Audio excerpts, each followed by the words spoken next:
So this is a solid 1/8 of a beer job.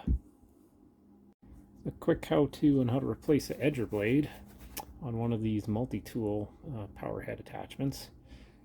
I've taken the blade off here just because it's a little bit easier. The old one, it was worn right down to the nubs. But just to explain this, you can see this opening right here. I'll just point to it. What you want to do is use something to anchor this to help you undo the nut. And the most important thing to know here is this is a reverse thread. So it's not lefty-loosey, it's righty-loosey. So you're going to turn to the right. This is a 13 millimeter. Okay? Out she comes.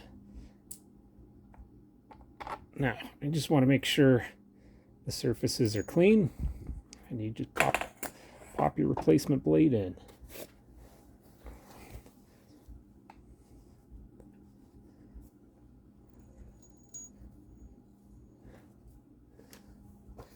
There's an awesome small engine shop in US that ships these replacement trimmer blades or edger blades out all over the place. I ordered it through Amazon. I noticed it was from a small company in America at a very competitive price.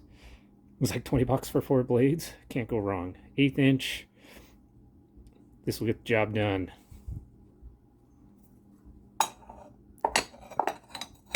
No problem fitting. So yeah, this is lefty tighty apparently. Okay. So now that anchor that we put in here is going to come into effect. You don't have to go all gorilla on this because I'm pretty sure the rotation that this thing spins, and otherwise they wouldn't have made this reverse thread. So it should self-tighten, I would presume. See?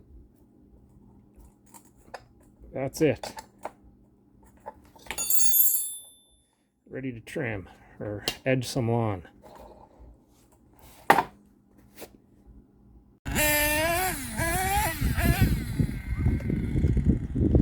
Yeah, this is why the S25 is my favorite.